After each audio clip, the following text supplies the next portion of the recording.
अस्सलामु अलैकुम वरहमतुल्लाहि वबरकातुहू। बिस्मिल्लाहिर रहमानिर रहीम। अल्हम्दुलिल्लाहि रब्बिल आलमीन वस्सलातु वस्सलामु अला सय्यिदिल मुरसलीन नबियना मुहम्मद व अला आलिहि व सहबिहि अजमाइन। अम्मा बाद। क़ाला अल-मुअल्लिफ़ु हफ़िज़हुल्लाहु तआला बाबुन फ़ी शय्यिन मिन मकरूहातिस सलात। अन आयशा रज़ियल्लाहु अन्हा अनिन नबी सल्लल्लाहु अलैहि वसल्लम क़ाल इज़ा उक़ीमतिस सलातु व हज़रल अशाउ फ़ब्दाउ बिल अशाइ व अन इब्न उमर नहवहु। মহান আল্লাহর সমস্ত প্রশংসা যে আল্লাহ পাক রব্বুল আলামিন মানুষের প্রয়োজন তার দিনে মেটানোর ব্যবস্থা রেখেছেন। সালাত এবং সালাম নাজিল প্রিয় মুহাম্মদ রাসূলুল্লাহ সাল্লাল্লাহু আলাইহি সাল্লামের উপর, যিনি বলেছেন আদ-দীন ইউসরুন, দিন হচ্ছে সহজ।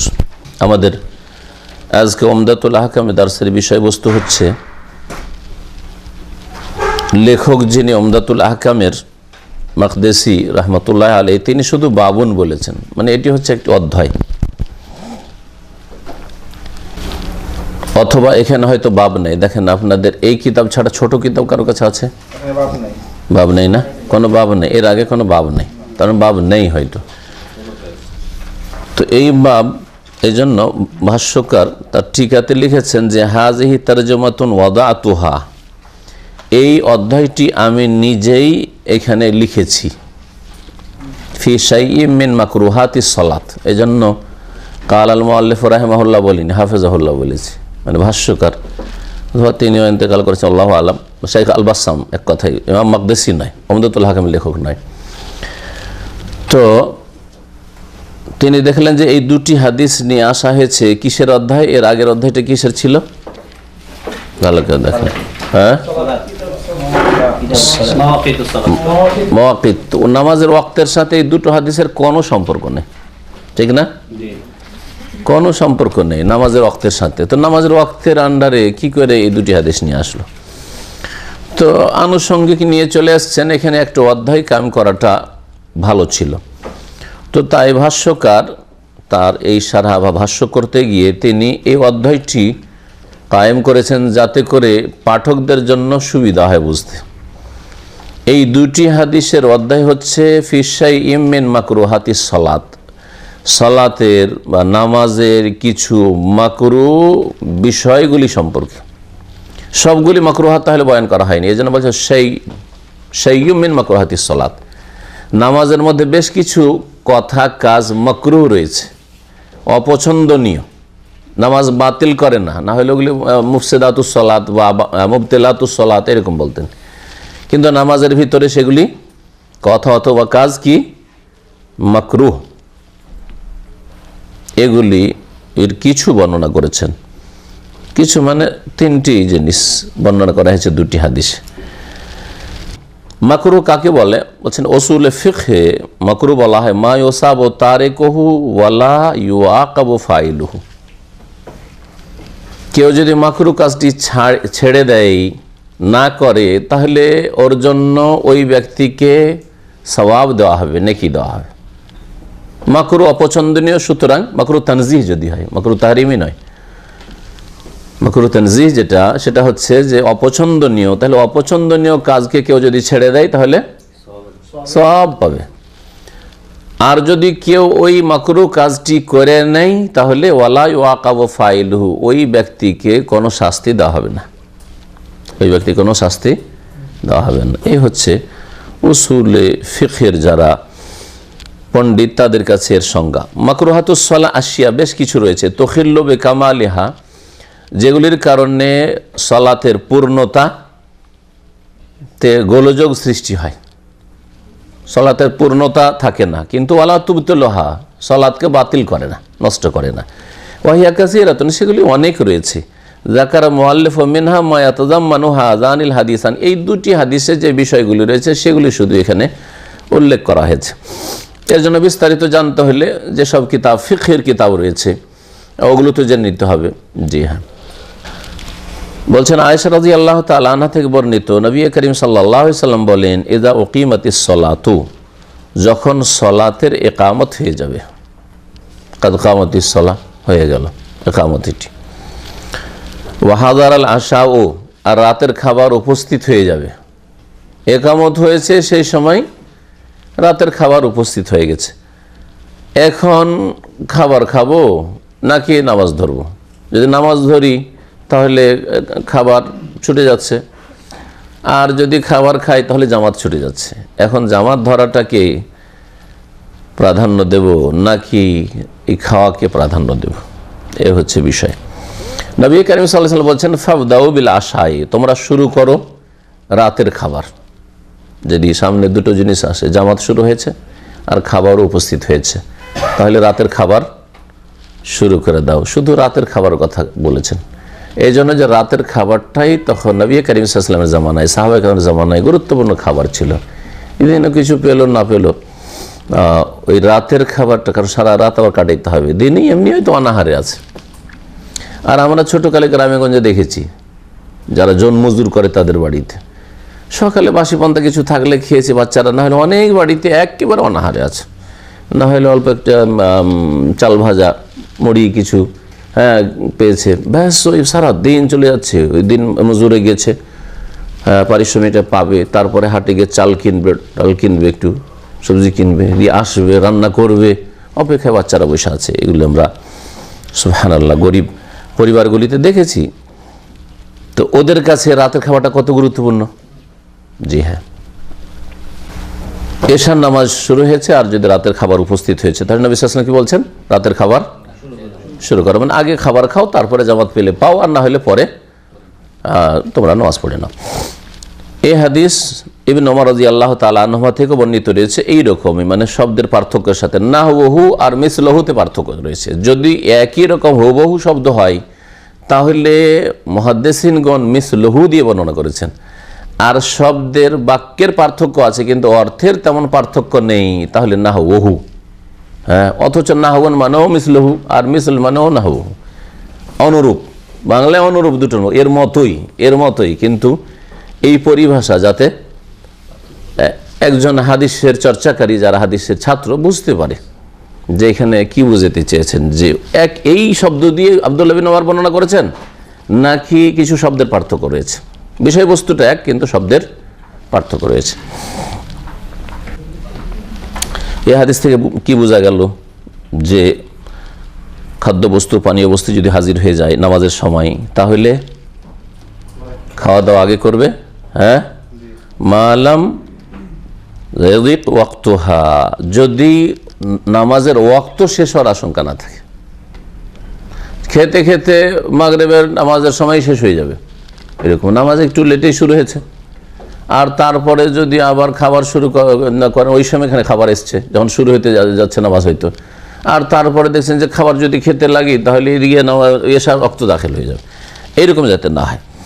অথবা এই তো মাগরিবেও তো ঘন্টাখানেক সময় থাকে, আমাদের মনে করে যে মাগরিব হয়তো 15-20 মিনিট সময় আছে, না, মাগরিবও যতক্ষণ পর্যন্ত এই সৌদি আরব এশার আজান যে হচ্ছে আবার রক্ত হচ্ছে। কিন্তু ফজরের নামাজ ধরেন, হ্যাঁ, বা আসরের নামাজ একবারে শেষ দিকে, হ্যাঁ, নামাজ শুরু হতে যাচ্ছে, হইতে পারে কোনো জায়গায় বাইরে আছেন, মসজিদে থাকলে না ঠিক টাইমে জামাত হচ্ছে, কিন্তু বাইরে ফজরের নামাজ ওই সময় শুরু হচ্ছে, যে খাবার শুরু করলে সূর্য উঠে যাবে, তাহলে নামাজের টাইমই শেষ হয়ে যাবে না, তখন নামাজের ওয়াক্তে নামাজ পড়াকে প্রাধান্য দিতে হবে, এই কথা বলছেন। ফাতুকাদ্দামু আলা ইয়াতে হাল, যদি দেখা যায় যে সময়ের সংকীর্ণতা রয়েছে, খেতে বসলে আর সময় পার হয়েই চলে যাবে, সময় পাওয়া যাবে নামাজের ওয়াক্ত যেটা, তাহলে নামাজকে অগ্রাধিকার দিতে হবে সেখানে। জি, এই হাদিস থেকে কি বোঝা গেল? বাহ্যিক হাদিস বলছে যে খাবারের আপনার চাহিদা খুব বেশি থাক আর কম থাক, যদি সামনে খাবার আসে আর নামাজ শুরু হয়, তাহলে কি করতে হবে? খাবারকে প্রাধান্য দিতে। এটা হচ্ছে বাহ্যিক হাদিসের অর্থ, কিন্তু অধিকাংশ ওলামারা এই অর্থ নেন নাই। আর এই বাহ্যিক অর্থ শুধু নিয়ে নেওয়া এটা যুক্তিসঙ্গত নয়, এটা ফিকহের দাবি নয় হাদিসের। তখনকার পরিস্থিতিটা দেখতে হবে। এখন দিনে কয়বার করে খান? 5 বার 7 বার, কতবার যে চিবাইতে আছেন মুখে সবসময় দিয়ে। যখন কোনো খাওয়া দাওয়া নাই তখন হয়তো আপনার টফি চিবাইতে আছেন, না হলে চিংড়ম চিবাইতে আছেন, কিছু একটা মুখে দিয়ে, হ্যাঁ, চানাচুর আর কিছু চলতেই আছে, মানে মুখ বন্ধ নাই, কথা বলছি আর খাচ্ছি। তো যাই হোক, ওগুলো যদি নাও থাকে 3 বার খাওয়া কি কম হলো নাকি? তখন সাহাবীরা 3 বার খাবার পেতেন? হ্যাঁ, জি জি জি, না খেলে চলবে। তাহলে আজকাল বলবেন যে জামাত ইসলাম খেয়ে ভালো খাবার এসছে, একবারে মুরগা মুসাল্লাম আর আরবিদের ওই খানা একবারে, আর নিয়ে বসে যেমন এদিকে জামাত চলছে না, এটা যুক্তিসঙ্গত নয়, এটা ফিকহের খেলাফ। উদ্দেশ্য এটা নবী সাল্লাল্লাহু আলাইহি সাল্লামের নাই, বাহ্যিক হাদিস যদিও এইরকম, কিন্তু তখনকার অবস্থাটা দেখতে হবে যে কীরকম ছিল। নবী সাল্লাল্লাহু আলাইহি ওয়াসাল্লামের জামানায় 3 টাইমের খাবারের নামই ছিল না, ফতুর নামটি ছিলই না। ফতুর ইফতারিকে, রোজার ইফতারিকে বলা হয়তো। ফতুর মানে আজকাল নাস্তা হয়, ব্রেকফাস্ট, ওই নামটা ছিলই না। তাহলে 2 বারই খাবার ছিল, গাদা আর আশা। গাদাটা অনেকে পেত না, আর আশা না পেলে তো সারা রাত আবার না খেয়ে থেকে যেতে হলো। অনেকে কয়েকদিন পর্যন্ত খাবার পেত না। তাহলে কত খাবারের দিকে একটা চাহিদা থাকতো। হ্যাঁ, সেই সময় যদি নামাজ পড়তে যাই তো নামাজে খুশি হবে না। কখন নামাজটা শেষ হবে যে 2টো পেটে দানা দিতে পাবো, এইরকম অবস্থা ছিল আসলে। তাহলে ওই অবস্থাটাকে খেয়াল রাখতে হবে হাদিসটা বোঝার জন্য। এই জন্য বলছেন ভাষ্যকার, লাকিন কাইয়াদাহু কাসীরু মিনাল উলামা বিল হাজাতে, অনেক উলামারা এই হাদিসটিকে প্রয়োজনের সাথে সম্পৃক্ত করেছেন। যখন খাবারের বেশি প্রয়োজন, খুব খিদা লেগে আছে, সেই অবস্থায় যদি নামাজ শুরু হয়ে গেছে আর খাবার চলে এসছে, তাহলে খাবার খেয়ে নেন। তারা আবার কোথা থেকে নিলেন বাহ্যিক হাদিসকে এর সাথে সম্পৃক্ত করলেন যে খাবারে যাতে করে আপনার প্রয়োজন থাকে, তাহলে আখযান মিনাল ইল্লাতি আল্লাতি ফাহিমুহা মিন মাকসাদিশ শারি'। রাসূলুল্লাহ সাল্লাল্লাহু আলাইহি ওয়াসাল্লাম হচ্ছেন শরীয়তের প্রচারক, শারি' আলাইহিস সালাতু ওয়াস সালাম। তার উদ্দেশ্যটা তারা এখান থেকে উপলব্ধি করেছেন যে নবী সাল্লাল্লাহু আলাইহি ওয়াসাল্লাম উদ্দেশ্যটা কি। উদ্দেশ্য শুধু খাও দাও, উদ্দেশ্য হচ্ছে যে এমন অবস্থায় নামাজে ঢুকিয়ে না, যেই অবস্থায় নামাজে ঢুকলে নামাজের রূহ থাকে না, খুশু থাকে না। আমাদের খাবার বাসায় প্রস্তুত হয়ে আছে, আর যদি এশার নামাজ পড়তে যান তো এই খাবারের কারণে কি খুশু নষ্ট হবে? কিন্তু পেটে যদি জ্বালা থাকে, প্রচণ্ড জ্বালা থাকে, দুপুরেও খাননি, ওই সকালে নাস্তা করেছেন, তাহলে অবশ্যই সারাদিন কিছু খাননি আর খাবার হাজির হয়েছে, হ্যাঁ তখন হইতে পারে, তখন খুশু হবে না, তাড়াতাড়ি নামাজটা শেষ হোক, টান দেব। এই হাদিস থেকে বোঝা গেল যে যেই ব্যক্তির খাবারের প্রয়োজন রয়েছে সেই ব্যক্তির জন্য জামাত ছাড়ার বৈধতা রয়েছে, কিন্তু এটা যেন তার সর্বদা নিয়ম না বানিয়ে নেই। আলা আল্লাহ ইয়াজ আল্লাহ ওয়াক্তা তামে হওয়া ওয়াক্তুস সালাত, যখনই নামাজের টাইম হচ্ছে তখনই খাওয়ার সময়, এরকম যেন না করে, বদ অভ্যাস না করেন। হয়তো আপনার বাড়িতে আপনার ফ্যামিলির এরকম অভ্যাস হয়ে গেছে, আজানের পরে আপনার জন্য চা নাস্তা নিয়ে আসবে, আর এদিকে চা আর নাস্তা করতে করতে ওইদিকে 2 রাকাত গেল, জামাত ধরলেও গুনাহগার আপনি। এ কোন স্বভাব যে যখন জামাত ঠিক একামতটা হইতে যাচ্ছে তখন আপনাকে আপনার স্ত্রী চা এনে দিচ্ছে, তখন নাস্তা এনে দিচ্ছে, এটা জায়েজ না করা এরকম।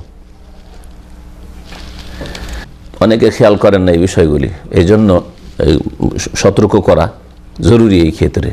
অচেতন অবস্থায়, কারণ ইমান যেহেতু দুর্বল, নামাজের গুরুত্বটা আপনার কাছে তেমন নেই, যার ফলে ওই যে নামাজ চলছে ওই অবস্থায় নাস্তা করে প্রায় আপনি এসে নামাজে লাগছেন, কিন্তু আপনার ইমানের দুর্বলতার কারণে আপনার কোনো মানে যেটাকে বলা হয় অনুভূতি নেই, অনুভূতি নেই আপনার। ইসলামিক ইমানি অনুভূতি হওয়া উচিত। এই হাদিস থেকে একটা আম কায়দা, সাধারণ একটা নীতিমালা জানা গেল, সেটা হচ্ছে যে নামাজের অবস্থায় দুনিয়ার সমস্ত ব্যস্ততা মুক্ত হয়ে আসতে হয় মানসিক দিক থেকে। আপনার শরীর, আপনার মন, মেজাজ, কলব, হ্যাঁ মগজ, সব কিছু যেন নামাজের ভিতরে থাকে। আনাল খুশু ওয়া তারকা শাওয়াগিল মাতলুবুন ফিস সালাতে, খুশু বিনয়ী হওয়া, একাগ্রতা আর সমস্ত রকমের দুনিয়ার ব্যস্ততা পরিত্যাগ করা, এটা নামাজের মধ্যে কাম্য, যাতে করে লিয়াহদুর আল কলব লিল মুনাজাত, যাতে করে হৃদয় আল্লাহর সাথে চুপিসারে কথা বলার জন্য প্রস্তুত হয়, যা আপনি একেবারে আল্লাহ অভিমুখী হয়ে নামাজে দাঁড়িয়েছেন। লেখক বলছেন, ওয়ালে মুসলিমিন আন আয়েশা রাদিয়াল্লাহু আনহা ক্বালাত সামি'তু রাসূলুল্লাহ সাল্লাল্লাহু আলাইহি ওয়াসাল্লাম ইয়াকুল লা সালাতা বিহাযরাতি তা'আম ওয়ালা হুয়া ইউদাফিউল আখবাসান। সহিহ মুসলিমে রয়েছে আয়েশা রাদিয়াল্লাহু তাআলা আনহা থেকে, তিনি বলছেন, সামি'তু রাসূলুল্লাহ সাল্লাল্লাহু আলাইহি ওয়াসাল্লাম ইয়াকুল, আমি রাসূলুল্লাহ সাল্লাল্লাহু আলাইহি ওয়াসাল্লামকে বলতে শুনেছি, লা সালাতা বিহাযরাতি তা'আম, খাবার উপস্থিত হয়ে গেলে কোনো সালাত নেই। খাবার উপস্থিত হয়ে যায় আর খাবারের প্রয়োজন যদি থাকে তাহলে নামাজ নেই, মানে নামাজ পড়িয়েন না, খাবার খান। আগের হাদিসের অর্থ এটি। জি, ওয়ালা হুয়া ইউদাফিউল আখবাসান, আর ওয়ালা সালাতা, আর নামাজ নেই এই অবস্থায়। ওয়াও হালিয়ার অর্থ দেয়, জুমলা হালিয়া এটি বলা হয় আরবি গ্রামারে। আর নামাজ নেই এই অবস্থায় যখন ওই ব্যক্তিকে, যেই ব্যক্তি নামাজ পড়তে যাবে, ওই ব্যক্তিকে দুটো নোংরা বস্তু প্রতিরোধ করছে নামাজ দিয়ে, বা চাপ সৃষ্টি করছে। দাফা ইউদাফা মানে ডিফেন্স করা, দেফা, ওখান থেকে হচ্ছে দেফা, ডিফেন্স। এই জন্য ডিফেন্স মিনিস্ট্রিকে ওয়াজারাতুদ দেফা বলা হচ্ছে। জি, ইউদাফিউল আখবাসান, আপনার উপরে চাপ সৃষ্টি করছে পেশাবে, আপনার উপরে চাপ সৃষ্টি করছে। আখবাস দুটো নোংরা জিনিস মানে পেশাব এবং পায়খানা। পেশাবের চাপ আর পায়খানার চাপ, আর ভাবছেন যে এই উজুটাতে সেরেই নি নামাজটা, আর বারবার কত ঠান্ডার দিন উজু করব, তো এই উজুতে নামাজটা সেরেই না, নামাজ হবে না এই ক্ষেত্রে। এরকম হলে বেশি যদি চাপ থাকে তো নামাজ হবে না এই ক্ষেত্রে। এই ছিল হাদিস। যেই ব্যক্তির পেশাবের চাপ থাকে ওকে আরবিতে হাকিন বলে, হাকানা ইয়াহকানো, হাকিন মানে পেশাববদ্ধ হয়ে থাকা, পেশাববদ্ধ হয়ে আছে, বেরোতে চাইছে আর আপনি চেপে ধরে আছেন। আর যদি পায়খানার চাপ থাকে তাহলে তাকে হাকিব বলা হয়। নুন আর বায়ের পার্থক্য, হাকিন আর হাকিব। ওলামাদের এই বিষয়ে দুটি মত রয়েছে, যে বিষয়টি আলোচনা করলাম, বা বলা যেতে পারে তিনটি মত রয়েছে। জাহেরিয়াকে যদি আলাদা করে দিই, একদিকে অধিকাংশ ওলামারা, একদিকে শেখুল ইসলাম ইবনে তাইমিয়া রহমতুল্লাহ আলাইহি, আর একদিকে জাহেরিরা। ভাষ্যকার বলছেন আখাযা বিজাহিরিল হাদিস আয-যাহিরিয়া ওয়া শেখুল ইসলাম ইবনে তাইমিয়া। প্রথম যারা জাহিরি মাযহাবের লোক, ইমাম দাউদ জাহিরি এবং আল্লামা ইবনে হাজম, তাদের একজন বড় আলেম ইমাম, তাদের মত, এবং ইমাম ইবনে তাইমিয়া রাহমাতুল্লাহ আলাইহির মত কি, তারা বলছেন যে খাবার যদি উপস্থিত হয়ে যায় আর খাবারের প্রচণ্ড চাহিদা থাকে, চাহিদা আছে, পেশাব পায়খানার চাপ থাকে, এই অবস্থায় কেউ যদি নামাজ আদায় করে তাহলে নামাজ হবেই না, জাহিল হাদিস। কারণ আগেরটাতে রয়েছে হুকুম, শুধু যদি তোমাদের কাছে খাবার হাজির হয়ে যায় আর একামত হয়ে যায় তো কি শুরু করতে হবে? খাওয়া শুরু করতে হবে। আর এই হাদিসে রয়েছে লা সালাত, নামাজ হয় না। নামাজ হয় না থেকে তারা নিয়েছেন নামাজ হয় না মানে একবারে নাফিউস সিহা, নাফিয়ে কামাল নাই, পূর্ণতাকে না করা হয়নি, বরং বিশুদ্ধতাকে না করা হয়েছে, অর্থাৎ নামাজ শুদ্ধ হয় না। ফালাম ইউসাহিহু সালাতা মা ওজুদি তাআম ওয়ালা মা মুদাফাত আহাদিল আখবাসাইন, খাবার উপস্থিত এবং খাবারের খুব চাহিদা রয়েছে, অথবা পেশাব পায়খানার চাপ রয়েছে, এইরকম অবস্থায় নামাজ আদায় করলে নামাজ হয় না। আদ্দুস সালাতা বাতিলান, তারা বলছেন যে এই অবস্থায় নামাজ পড়লে নামাজ বাতিল হয়ে যাবে। ইল্লা আন্না শাইখুল ইসলাম ওয়াসাহিহা মাল হাজাত ইলা তাযাহিরা শায্যু ফালাম ইউসাহিহা মুতলাকান। এখন ইমাম ইবনে তাইমিয়া রাহমাতুল্লাহ আলাইহি জাহেরিদের মাঝে পার্থক্য রয়েছে, তাই এই দুটোকে আবার ভাগ করা যেতে পারে। তাহলে এইভাবে বলতে হবে যে জাহিররা বলছে যে খাবারের চাহিদা থাক আর নাই থাক, খাবারের চাহিদা থাক আর নাই থাক, যদি নেই কিন্তু হাজির হয়ে গেছে খাবার, যেহেতু নবী সাল্লাল্লাহু আলাইহি ওয়াসাল্লাম বলেছেন যে খাবার হাজির হয়ে গেলে লা সালাতা বিহাজারাতে তাম, খাবার হাজির হয়ে গেছে নামাজ নেই, নামাজ নেই মানে নামাজ হবেই না তাদের কাছে, খাবারের বেশি প্রয়োজন থাক আর নাই থাক।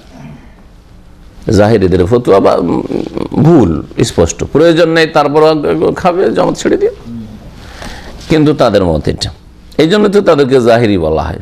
হাদিসে যেটা আছে সেটাই নেব, তার গভীরতায় ঢোকার চেষ্টা করবো না। এই কথাটি কি উদ্দেশ্যে বলেছেন, এই কথাটির প্রেক্ষাপট কি। অনেক মাসাইল এরকম করতে গিয়ে তারা ভুল করেছেন। নবী করিম সাল্লাল্লাহু আলাইহি ওয়াসাল্লাম সুদের ক্ষেত্রে 6টি জিনিসের কথা উল্লেখ করে বলছে এই 6টিতে শুধু সুদ আছে, আর বাকি দুনিয়ার সমস্ত কিছুতে একই জিনিস কম বেশি করে নেন, কোনো সুদ নেই। স্বর্ণের কথা উল্লেখ করেছেন নবী সাল্লাল্লাহু আলাইহি ওয়াসাল্লাম, চাঁদির কথা উল্লেখ করেছেন, কিন্তু লোহার কথা উল্লেখ করেননি, তামা পিতলের কথা উল্লেখ করেন নাই, মণিমুক্তার কথা উল্লেখ করেননি। সুতরাং তাতে কম বেশি চলবে, ভুল বুঝবো। এক মোল্লা দিয়ে দুমন চলবে? হ্যাঁ, খাদ্যদ্রব্যের ক্ষেত্রে নবী সাল্লাল্লাহু আলাইহি ওয়াসাল্লাম আলবুর বিলবুর ওয়াশাইরে বিশাইরে এগুলো উল্লেখ করেছেন, কিন্তু চাল উল্লেখ হয়নি। তাহলে চাউলে কম বেশি চলবে, 1 কিলো চাউল দিয়ে 1.5 কিলো 2 কিলো নেওয়া চলবে। হ্যাঁ জি, লবণ উল্লেখ আছে সেজন্য লবণ চলবে না, কিন্তু চিনি চলবে। তাহলে ভুল হতো এটা। জাহেরিদের ত্রুটিটা এখানে, রোগটা এখানে। জাহেরি মজহাব বাহ্যিক উঠে গেছে, জাহেরি মজহাব নেই। হানাফি, শাফি, মালিকি, হাম্বলি 4টা মজহাব থেকে গেছে, আল্লাহ পাকের যে কি হিকমত আছে।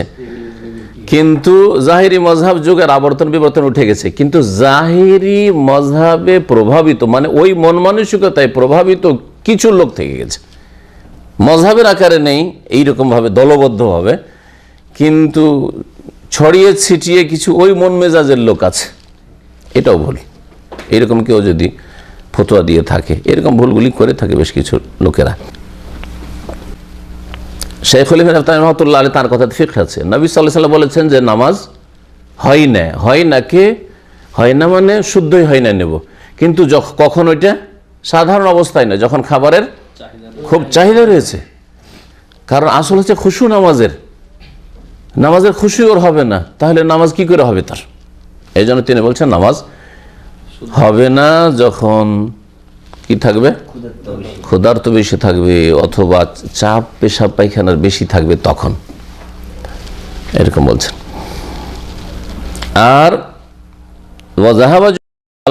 তাহলে তৃতীয় মত হচ্ছে, যখন দুটো হয়ে গেল, একটা জাহেরি মত, একটা ইবনে তাইমিয়া রাহমাতুল্লাহ আলাইহির মত। অধিকাংশ ওলামারা বলছেন যে নামাজ সহি হয়ে যাবে, কিন্তু নামাজ মাকরুহ হবে। পেশাবের চাপের অবস্থায় কি নামাজ পড়ে, তাদের কাছে নামাজ হয়ে যাবে। পায়খানার চাপ আছে, নামাজ পড়ে নামাজ হয়ে যাবে। হ্যাঁ, খাবারের প্রচণ্ড চাহিদা আছে, তারপর নামাজে লেগেছে, নামাজ হয়ে যাবে। নামাজের বিশুদ্ধতা তারা স্বীকার করে, কিন্তু নামাজের পূর্ণতা তাও অস্বীকার করে। পূর্ণ নামাজ হবে না, খুশুর সাথে তার নামাজ হলেন না, নামাজের পুরো নেকি সে পেল না, এটা বলতে চাইছে তারা। বলছেন তারা যে ওয়াজাহাবা জমহুরুল আলম ইলা সিহাতিস সালাতি, নামাজ শুদ্ধ হয়ে যাবে, মা কারাহাতিহা আলা হাযিহিল হাল, এই অবস্থায় যদি এই কাজগুলি মাকরুহ বা এরকম করা মাকরুহ। ক্বালু ইন্না নাফিয়াস সালাত ফি হাযাল হাদিস, হাদিসে বলা হয়েছে লা সালাত, নামাজ হয় না, নাফিউন লিকামালিহা, পূর্ণতাকে না করা হয়েছে, নামাজ পূর্ণ হয় না, নামাজ অসম্পূর্ণ হয়, নামাজে খুশু থাকে না, এগুলো অর্থ করেছে। লা লিসিহাতিহা, নামাজের বিশুদ্ধতাকে এখানে না করা হয়নি। জি, আগের হাদিস থেকে যে মাসাইলগুলি বর্ণনা করলাম ইস্তেমাত, সেগুলি এই হাদিস থেকেও, যে দ্বিতীয় হাদিসটি একই।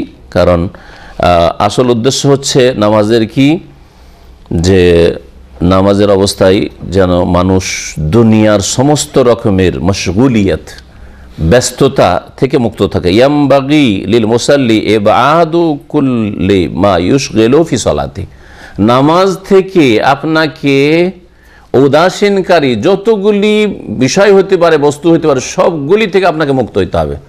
নামাজের অবস্থায় যদি ভালো একবার রংচঙের কার্পেট থাকে, তাহলে নামাজ যে খুশু কম করে দিচ্ছে, এর থেকে দূরে থাকতে হবে। নামাজের সব সামনের দিকে পর্দা একেবারে খুব আকর্ষণীয়, জি হ্যাঁ, এর থেকে দূরে থাকতে হবে।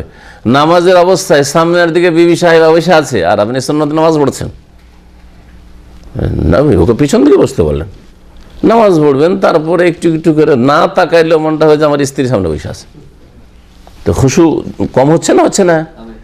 তো এই দুইটি হাদিস থেকে এইরকম বহু মাসাইল আপনি বের করতে পারবেন। এক কথা এটা হচ্ছে কায়েদা, নীতিমালা, যে নামাজের অবস্থায় নামাজ থেকে উদাসীনকারী বা নামাজের খুশুকে নষ্টকারী অথবা দুর্বলকারী, নামাজের খুশু যে কমিয়ে দেয় যেই কথা কাজগুলিতে, সেগুলি থেকে আপনাকে দূরে হতে হবে।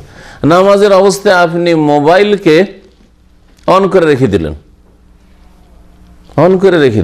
আমার তো আর বেশি কল আসে না, অন করে রেখে দিলেন, কল এলোই না, কিন্তু তারপরে শয়তান বলে যে কি জানি কখন যে কল চলে আসে, আমি আবার সাইলেন্ট করলাম না। আর একটা উদাহরণ দিই, নামাজের অবস্থায় অনেকে ভাইব্রেশন রাখেন, এটা কি এই হাদিসের আওতাভুক্ত না? এই কায়দার ভাইব্রেশনে আপনার অন্যান্য মুসল্লির নামাজের খুশু খারাপ করলো না, কিন্তু আপনার খারাপ করলো, কারণ আপনাকে এমন ভাইব্রেশন হচ্ছে যে আপনার চামড়াও নড়ছে শরীরের, হচ্ছে না, টের পাচ্ছেন যে হ্যাঁ কারো কল আসছে, গেল ওইদিকে মন, নামাজে কোথায় মন, আল্লাহর সাথে কোথায় মোনাজাত, আর যার ফলে ভাই বোনের সঙ্গে রাখা উচিত নয় নামাজের অবস্থায়। জি, এইরকম বহু মাসাইলের মধ্যে আসবে যেগুলি আপনারা নিজেরা এখন বের করতে পারবেন। আপনাদের হাতে কি দিয়ে দেওয়া হইলো? মানে চাবি দিয়ে দেওয়া হইলো। জি, আমাদের ওস্তাদের যখন আমাদেরকে ফারিক করতেন তখন বলতেন যে কোনো জায়গায়, মদিনা ইউনিভার্সিটি হোক, যে ইউনিভার্সিটির উদ্দেশ্য অথবা কোনো একটা মাদ্রাসার ইসলামী প্রতিষ্ঠানের উদ্দেশ্য তোমাকে সব এলেমগুলি দিয়ে দেওয়া নয়, তোমার হাতে চাবি ধরিয়ে দিয়েছি, এখন এই চাবি লাইব্রেরির চাবি নিয়ে যাও, দিয়ে খোলো, আর তারপরে তুমি আহরণ করো যে যত পারো। তোমার মধ্যে এই যোগ্যতা দিয়ে দিচ্ছি যে তোমার কাছে চাবি আছে। জি,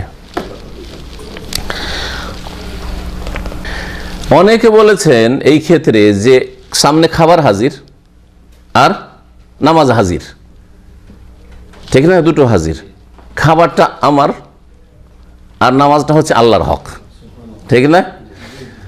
তো এই ক্ষেত্রে নবী সাল্লাল্লাহু আলাইহি সাল্লাম যে বলছেন যে কি কর, কোনটাকে আগে রাখো? খাবারটাকে আগে রাখো। তো ওরা ব্যাখ্যা করতে গিয়ে বলেছে কিছু ওলামারা যে বান্দার হককে আল্লাহর হকের আগে রাখতে হবে। এই ব্যাখ্যা যে করেছে এর খণ্ডন করেছেন ইমাম সানাআনী রহমতুল্লাহ আলাইহি, বুলুগুল মারামের ভাষ্যকার, সানাআর ইয়ামান দেশের সবুলুস সালামের লেখক। সবুলুস সালামের নাম শুনেছেন হয়তো, বুলুগুল ভাষ্য, খুব বড় ভাষ্য আরবিতে।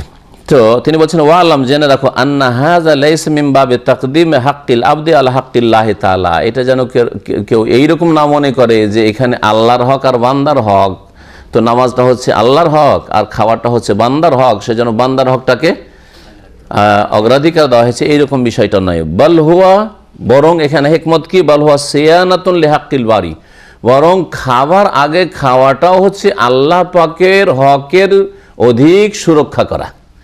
আল্লাহর হক হচ্ছে খুশুর সাথে নামাজ পড়া। আপনি না খেয়ে খালি পেটে, পেটের জ্বালার সাথে যদি নামাজ পড়েন, পেশাব পায়খানার চাপের সাথে যদি নামাজ পড়েন, তো আল্লাহর হক অসম্পূর্ণ থেকে যাচ্ছে।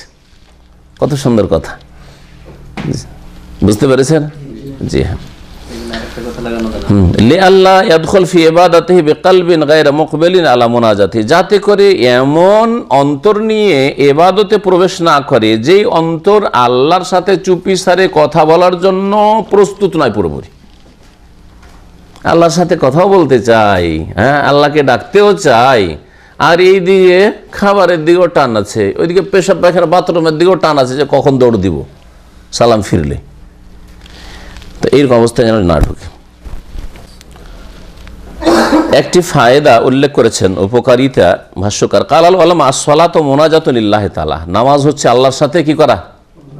মোনাজাত করা। এই জন্য বিদাতিরাকে শিখান যে সালাম ফেরার পরে মোনাজাত হয় না, সালাম ফেরার আগেই মোনাজাত হয়। তাকবীর তাহরিমা থেকে মোনাজাত শুরু হয়, আর সালাম ফেরার সাথে কি হয়ে যায়? মোনাজাত শেষ হয়ে যায়। আহলে হাদিসের মধ্যে যারা এই বিদাত করে, সম্মিলিত মোনাজাত ছাড়তে চায় না, তাদেরকে ওইটা শিখান, আল্লাহ পাক ওদের হেদায়েত করুক। নাম আহলে হাদিস, কিন্তু হাদিসের ধার ধারে না, ও জৈব জাল দিয়ে চলবে, তাদের কোনো মুরব্বী যেহেতু ফতোয়া দিয়েছে। তো বলছিলাম যে নামাজের ভিতরে আসলে মোনাজাত, বাইরে মোনাজাত নয়। এই ভাই আমার মজলিসে বসে আছেন, একটা উদাহরণস্বরূপ, বা যে কোনো কারো মজলিসে, আপনি একটা খাস মজলিসে বসে আছেন, আপনার বস, আপনারা যে কোম্পানিতে চাকরি করেন, বসের সাথে বসে আছেন, তখন তার সাথে পার্সোনাল কথা বলবেন না বসের কাছ থেকে উঠে গিয়ে দূরে কথা বলবেন? হ্যাঁ, যখন একবারে কাছাকাছি বসার সুযোগ পেয়েছেন তখন না কথা বলবেন, ঠিক না? তো বান্দা আল্লাহ পাকের কাছাকাছি সালাম ফেরার পরে হয় না নামাজের ভিতরে হয়? এইটুকু বুঝলেই তো যথেষ্ট হয়। আর এই জন্যই তো, এটা তো যুক্তি বললাম, কিন্তু যুক্তির আগে হাদিস আছে। নবী করিম সাল্লাল্লাহু আলাইহি ওয়াসাল্লাম বলছেন, ইন্নাল আবদা ইযা সাল্লা ইউনাজি রব্বাহ, বান্দা যখন সালাত আদায় করে, নামাজ পড়ে, তখন কি করে? তার রবের সাথে মোনাজাত করে। এই হলো মোনাজাত। মোনাজাতের মানে, যারা বলে যে এটা আমরা মোনাজাত করছি সালাম ফেরার পর, ওদের জিজ্ঞাসা করেন ওই জনসাধারণকে যে মোনাজাত মানে কি হয়। ওদের ছোট মোটো মৌলবীগুলোকে জিজ্ঞাসা, তাও বলতে পারবে না যে মোনাজাত মানে কি হয়। মোনাজাত মানে চুপি সারে কথা বলা। রবের সাথে মোনাজাত চুপি সারে কখন কথা বলে? যখন এজা সাল্লাহ ওয়াইজা সাল্লামা, যখন সালাম ফিরে দেয় তখনও মোনাজাত করে। অজ্ঞতা, একবারে জিহালত, তখন কোন মোনাজাত নেই, শেষ মোনাজাত। মোনাজাত মানে চুপি সারে কথা বলা। কবার বলছি আবার, কি শুনছেন এতক্ষণ? না যায় ও না যে মোনাজাত মানে চুপি সারে কথা বলা। ফাকাইফা তাকুনু মাল গাফলা, সুতরাং গাফিলতির সাথে এই মোনাজাত কি করে হইতে পারে? যখন আল্লাহর সাথে মোনাজাত হচ্ছে সালাত, তো আপনার অন্তর গাফেল হয়ে রয়েছে, খানাতে বা পেশাব পায়খানাতে ব্যস্ত রয়েছে, তো কি করে আর মোনাজাত হইতে পারে? ওয়াকাদ আজমা আল উলামা আন্নাহু লাইসা লিল আবদি ইল্লা মা আকিলা মিনহা, আর সমস্ত ওলামাদের ঐক্যমত রয়েছে যে নামাজের যতটা উপলব্ধি করলো ততটা তার নামাজ হইল। নামাজের পার্সেন্টেজ আছে, যে হাদিস অংশ উল্লেখ করেছেন এখানে, হাদিস আবু দাউদ নাসাই ইবনে হিব্বান রয়েছে, নামাজের ফুল অংশ খুব কম লোক পায়।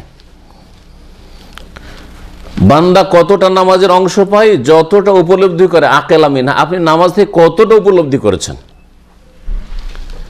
লিকাউলিহি তাআলা, কারণ মহান আল্লাহর বাণী, ওয়া আকিমিস সালাতা লিযিকরি, আমার স্মরণের উদ্দেশ্যে সালাত কায়েম করো, নামাজ কায়েম করো। সূরা তাহা আয়াত নম্বর 14।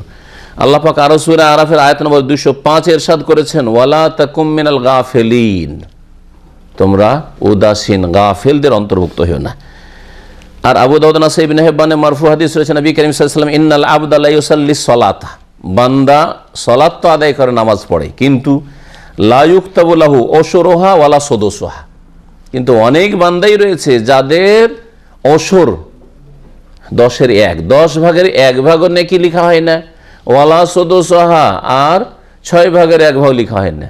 তার মানে অনেকে আছে যে 6 ভাগের 1 ভাগও পায় না, অনেকে 10 ভাগের 1 ভাগ পায় না।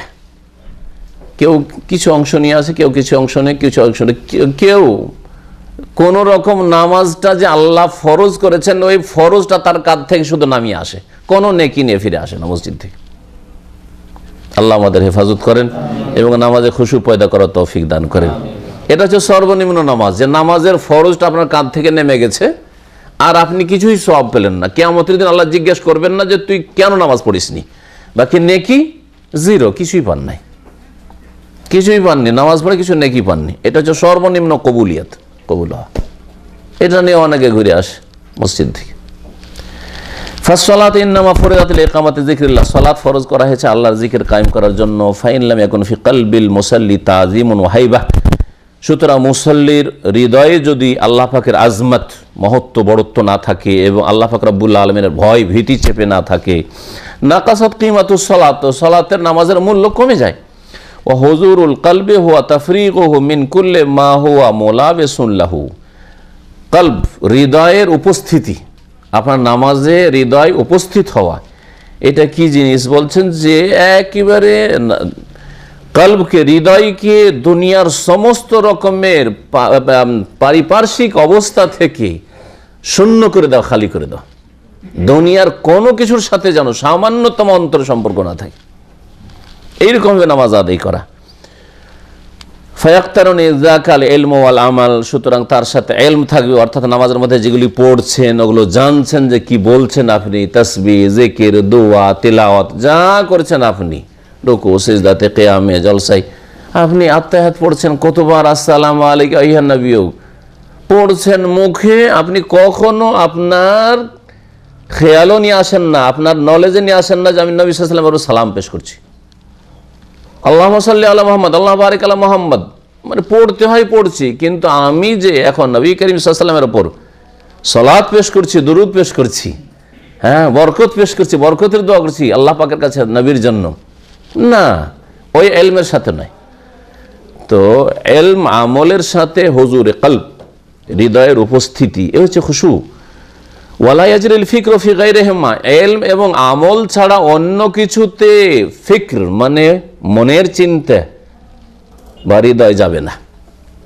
হয় আপনি নামাজের ভিতরে যে কথাগুলি বলছেন, আপনি দোয়া, সূরা আর আপনার আজকার, তাসবিহ, সেগুলির ইলম অথবা আমল, এই দুটো জিনিস। ওয়া গাফলাতুল কলবি ফিস সালাতি আনিল মুনাজাতি মা লাহা সাবাবুন ইল্লাল খাওয়াতির আন নাশিআন হুব্বিদ দুনিয়া, আজকাল যে অধিকাংশ মানুষের নামাজের মধ্যে আল্লাহর সাথে চুপি সারে কথা বলা থেকে গাফিলতি, নামাজ পড়ছে যেমন গতানুগতিক নামাজ হয়, কিন্তু অন্তর গাফিল হয়ে রয়েছে।